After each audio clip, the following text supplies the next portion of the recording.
Given the dynamic, given the inverted yield curve, given where yields are around the world, you've got negative rates in Germany. As far as the eye can see, it's not surprising that a lot of money is pouring into our markets here in the United States, certainly into the bond markets. I think gold it has a place, and it's working right now. It's usually a technical trade. When it's breaking out, you want to own it, but it often goes for years where it's just doing nothing. Right now, it's working. You like tacos and Americanos.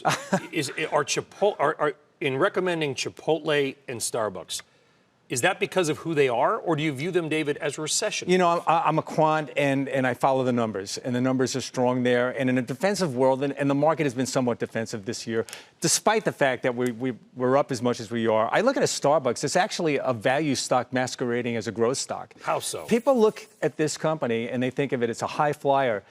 This is a 10% free cash flow yield in a world where probably it's about half that for the S&P 500. So I'm pretty comfortable with that. Even in a downturn, I think people are going to stick with their, grande latte macchiato. They're not going to do away with that, but they might do away with other things. Chipotle is a similar story. They've managed to figure out the holy grail of restaurants, how to process the food line. I don't care how long the line is.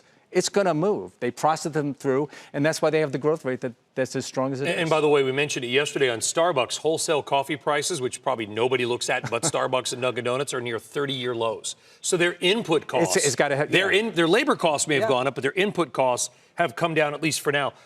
Progressive. We know their commercials. Flow.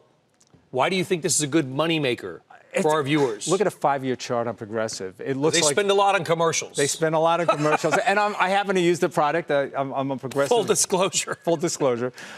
Look, it came in by accident, just from the numbers, but it came in about 4 or 5 years ago. Look at the 5-year chart. It looks like a growth stock at this point. We understand. We try to pull out of the entire financial sector. Maybe banks are going to be challenged as long as rates are doing what they are. Net interest margins are getting hit. But I would look at companies like Progressive, some of the insurance companies. Look at the asset managers. Everybody ignores this space. Asset managers are paid just like I am, assets under management. With the market up as much as it is, by definition, their revenue has to move higher. So that's a place we are as well. Very quickly, futures up 250 or whatever they are right now on just a couple of words from China. Yeah. Do you like this back and forth and the algos and everybody moving the market around on a tweet or a comment?